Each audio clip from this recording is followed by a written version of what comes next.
Hello, my name is George Webster, and I'm going to be discussing Heidi Roizen's case study. The first question I will be discussing is what are the strengths of Roizen's network across the different stages of her career? The strength of Heidi Roizen's network in the first stage of her career lied in the network she built at Tandem. She was the editor of the internal company newsletter. This required her to be in meetings with top executives and the CEO. She leveraged this time by being prepared for the meetings. This allowed her to forge stronger networks.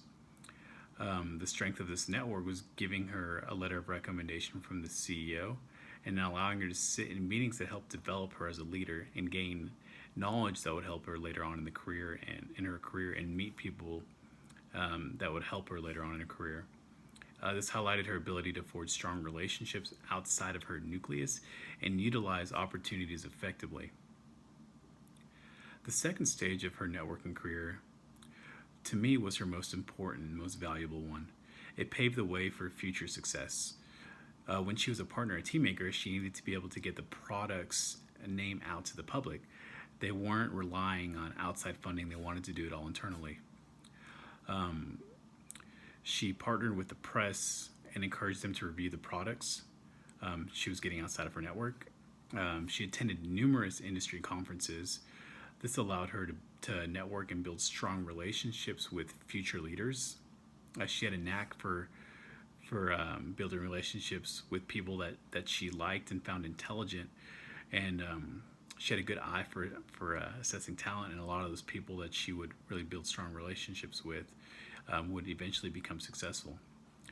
She was a master networker, and she was able to turn brief conversations into conversations that really made a lasting impression with those people. She would also sit on any panel that she could get on board with. She joined the board of Software Publishers Associations, SPA. She was later made president of that board. And in that role, it really allowed her to listen to the concerns of other tech CEOs and issues that they were having. This allowed her to be in a giver role, a supportive role, with at the time not really wanting anything in return. She had a genuine giver mentality. The strength of this network allowed her to build a reputation full of credibility that allowed her to catch the eye of Apple eventually. The third stage of her career was when she was vice president of worldwide developer relations for Apple. The company at the time was struggling, and a lot of people were losing faith in Apple and their product. The strength of this network was she was able to call in the favors from major CEOs and other people that she had met earlier on in her career.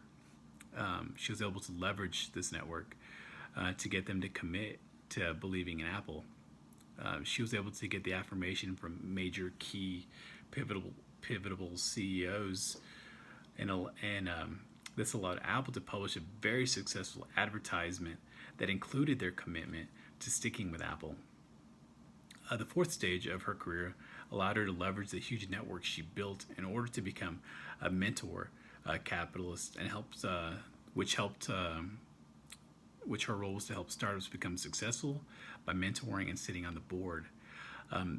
This really allowed her to be more in a giving role and really leverage the networks that she built. The strength of her networks allowed her to help people by connecting them to people to help her huge network. In the fifth stage of her career was when she became a venture capitalist.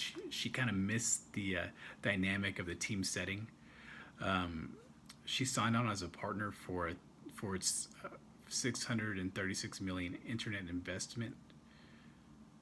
She was brought on for the mentoring ability and executive contacts that she had. She focused on early stage startup companies. Their goal was to acquire up and coming companies that would allow them to get a bigger return on their investment, as opposed to investing in companies who already were established and required a higher investment with a much smaller return. and her knack for identifying talent really paid off in that role. She liked sitting on the board and mentoring startup leadership.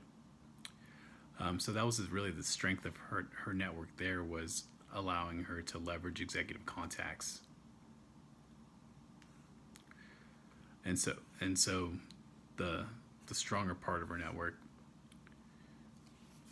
The only problem with, while in this stage of her career, she became so busy, she struggled to return emails, and she always wanted to be very involved in other people. So it really disconnected her from her network.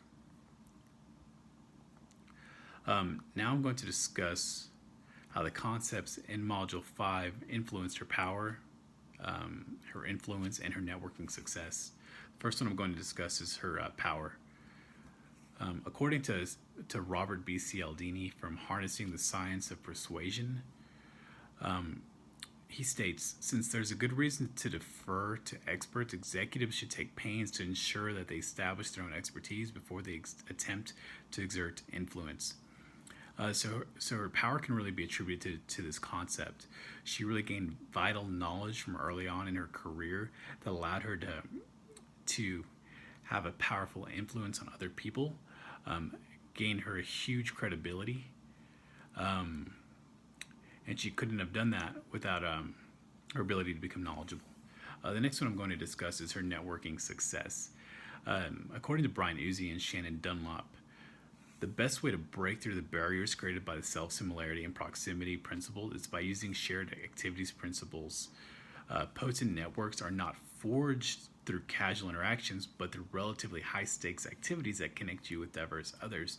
Whenever she was in the president of the SPA, and she was listening to CEOs' concerns, other major leaders' concerns, she was invested in those issues, and she was able to forge very strong connections and build a very strong network.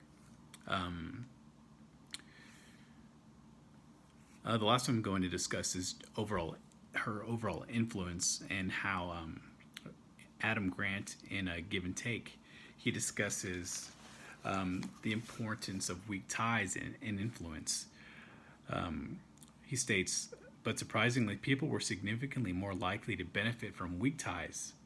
Almost 28% heard about the job from a weak tie. Strong ties provide bonds, but weak ties serve as bridges. They provide more efficient access to new information. Our strong ties tend to travel in the same social circles and know about the same opportunities as we do. Weak ties are more likely to open up access to different network, facilitating the discovery of original leads. So how does weak ties really correlate to influence? It does in the sense that she was building relationships and leveraging those relationships that many would consider a weak tie, a quick connect or a quick meeting, and she leveraged those to influence other people to make them stronger ties and become a leader that would connect two people together. But she would only do so if she believed that both parties would gain from that relationship and gain from that success. So all those weak ties that she created, it really allowed her to have more of an influence and more of an impact in her network. Well, thank you so much for listening. I hope you enjoyed it and gained some insight into Heidi Roizen's career. Thank you very much.